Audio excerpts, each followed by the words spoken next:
안녕하세요. 초등학교 5학년 현대미술을 찾아서 단원입니다.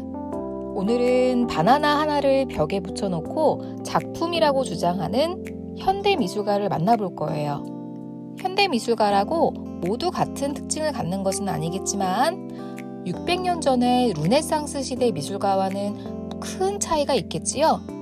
그래서 우리가 잘 알고 있는 미켈란젤로와의 가상의 대화를 만들어 봤어요.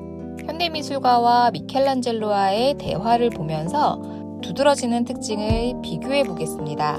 그 다음 여러 현대미술가들의 작품을 둘러보면서 현대미술의 재료와 용구 그리고 표현 방법들에는 어떤 것들이 있는지 알아볼 거예요. 마지막으로 우리가 해볼 활동은 여러 문화권의 특징을 섞어서 한 작품에 모아놓는 컬처 제밍이라고 하는 활동들을 해보겠습니다. 얼마 전 아트바젤 마이애미 비치라는 전시에 나온 작품 코미디언이에요. 바나나를 테이프로 벽에 붙여놓은 모습인데요. 여러분이 볼 때 정말 미술 작품처럼 보이나요? 작가는 바나나를 왜 벽에 붙여놓고 작품이라고 했을까요? 어떤 사람은 전시장에서 이 바나나를 먹어치우기도 했답니다. 다음 뉴스 보도를 보면서 자세한 내용들을 살펴보기로 해요. 한 해외 예술가가 나타나 먹어치운 이 바나나는 우리 돈 1억 4천만 원에 팔린 작품입니다. 작품 이름은 코미디언입니다. 황금병기 작품으로 유명한 이탈리아 작가 마우리치오 카텔란이 만든 바나나 작품은 등장부터 화제였습니다. 미국 플로리다 시장에서 산 평범한 바나나에 1억 4천만 원 넘는 가격이 붙었고 똑같이 만든 3개 작품 모두 팔려나갔기 때문입니다. It was like gallery set. It's not banana, it's concept. And I just eat the concept, of the artist. 작품 관계자는 바나나 자체는 언젠가는 썩어 없어지는 것이라면서 새 바나나를 다시 벽에 붙였지만 몰려드는 관람객 덕에 전시를 계획보다 일찍 내렸습니다. 하지만 바나나 작품에 대한 열기는 식지 않고 있습니다. 작품에서 촉발된 예술은 무엇인가라는 논란은 이제 온라인과 SNS상에서 새로운 양상으로 번져가고 있습니다. 두리안이나 샌드위치, 감자튀김, 화장품까지 테이프를 이용해 제품을 벽에 붙인 패러디 광고가 잇따르고 있는데요. 세계적인 업체들도 이 열풍에 합류했습니다. 여기 일반인들도 자신의 SNS를 통해 애장품을 벽에 붙이거나 작품을 개작한 사진을 공유하는 등 패러디에 열광하면서 바나나 작품 코미디언은 이름처럼 유쾌한 행보를 이어가고 있습니다. 오른쪽 아래에 있는 작가가 방금 보았던 바나나 작품을 만든 마우리치오 카텔란이라는 현대 미술가예요. 600년 전 르네상스 시대를 살았던 유명 조각가이자 화가인 미켈란젤로가 마우리치오 카텔란을 만나면 어떤 이야기를 할까요? 13살이 되던 해부터 예술가에게 직접 표현 기법을 배우고 익혔던 미켈란젤로. 하지만 마우리치오 카텔란은 28살이 될 때까지 미술관에 가본 적도 없다고 하네요.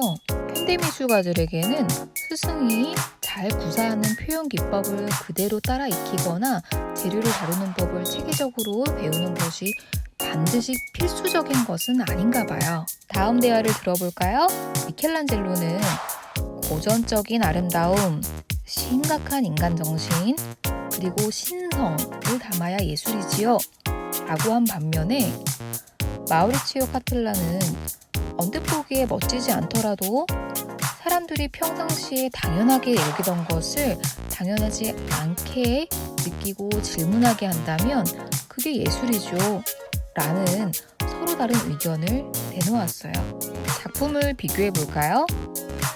두 작가 모두 이탈리아의 작가예요. 그리고 입체 작품을 만들었지요. 하지만 그 내용들을 살펴보면 굉장히 큰 차이점이 보인답니다. 미켈란젤로는 아들의 죽음을 슬퍼하는 어머니의 깊은 고뇌와 갈등을 숭고하고 아름답게 표현한 반면에 마우리치오 카텔란은 황금색 변기를 만들었어요. 언뜻 보아서는 작품을 만든 의도를 짐작하기 어렵죠?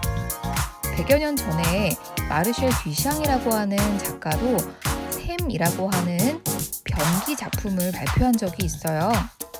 그 작품에서 한 단계 나아가서 마우리치오 카텔라는 작품의 재료를 황금으로 바꾸고 제목을 아메리카, 미국이라는 제목으로 바꾸었네요. 작가의 의도는 여러분들이 직접 상상해 보세요. 이렇게 현대미술은 재료와 용구, 표현 기법, 그리고 전시 방식까지도 모든 면에서 어떤 공통적인 흐름을 찾을 수 없을 정도로 다양하답니다. 그래서 작가의 의도를 살펴보기 위해서 어떤 재료와 용구를 사용하고 표현 방법을 선택했는지, 또 필요하다면 다른 시대의 작품, 다른 문화권의 작품을 가지고 와서 비교 감상해 보는 것도 필요할 때가 많아요.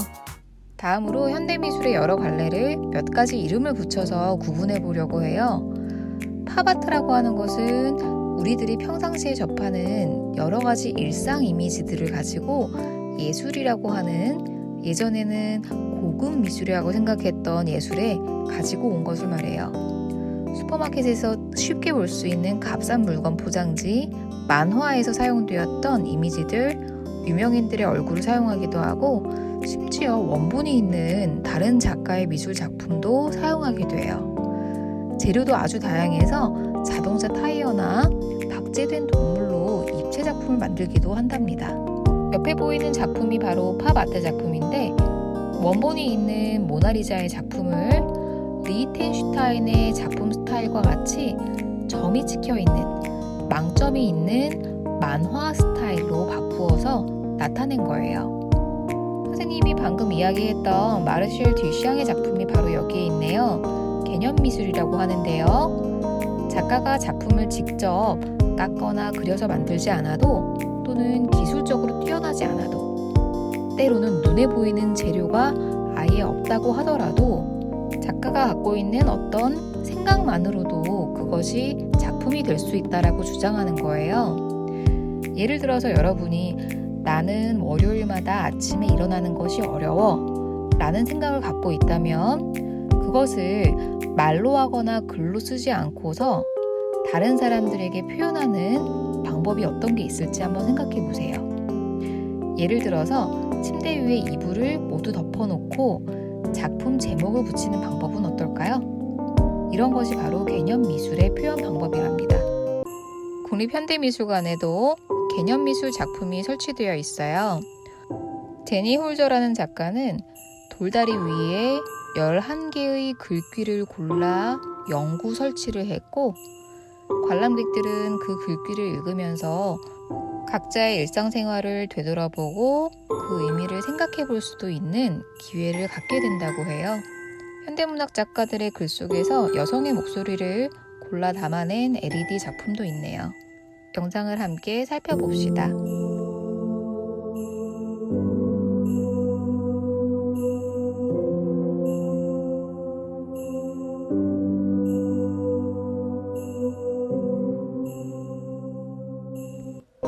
개념미술 중에는 설치미술이라고 하는 형태를 가진 것도 있어요. 꼭 미술관이 아니어도, 실내가 아니어도, 그리고 액자에 걸린 형태가 아니어도 작품이 될 수 있는데요. 이때에는 작품이 놓인 곳까지도 작품이라고 할 수 있어요. 사진 속에 커다란 의자가 보이지요?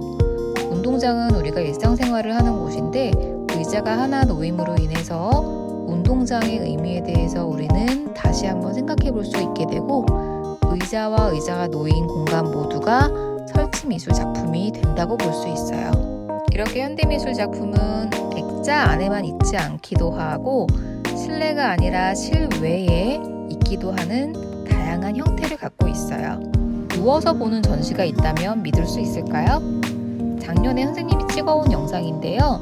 편안하게 미술관 안에 누워서 소리와 영상을 감상하고 그 공간 안의 분위기를 전체적으로 느껴보는 전시였어요. 우리가 미술관에 있다고 상상하면서 함께 작품을 감상해 봅시다.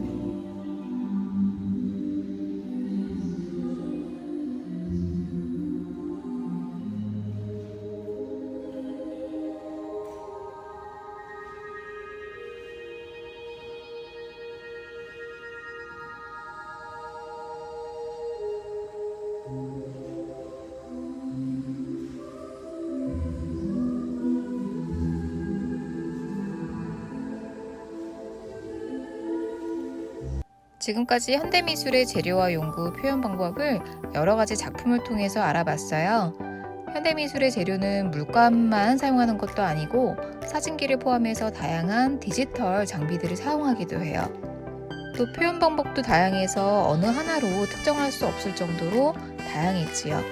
오늘의 활동입니다. 컬처잼, 여러 문화의 특징을 한데 모아 색다른 장면을 만들어 볼게요. 왼쪽에 보이는 작품을 완성한 운하영 작가의 인터뷰를 먼저 듣고 오늘의 활동을 시작해 봅시다. 한복을 위주로 그리고 있어요. 한국의 그런 전통적인 것들, 색채, 무늬, 소재 같은 거를 한복을 입혀서 서양의 동화들을 새롭게 각색을 해가지고 그리고 있는 시리즈가 많은 분들이 아시고 계시는 한복을 입은 서양 동화 시리즈인데요. 앞으로도 계속해서 한복을 열심히 공부해서 그리고 싶고요.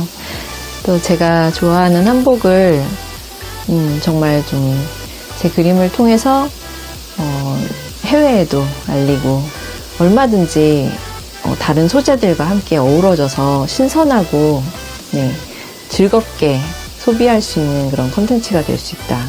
그거를 계속해서 그림을 그림으로써 알리고 싶고요.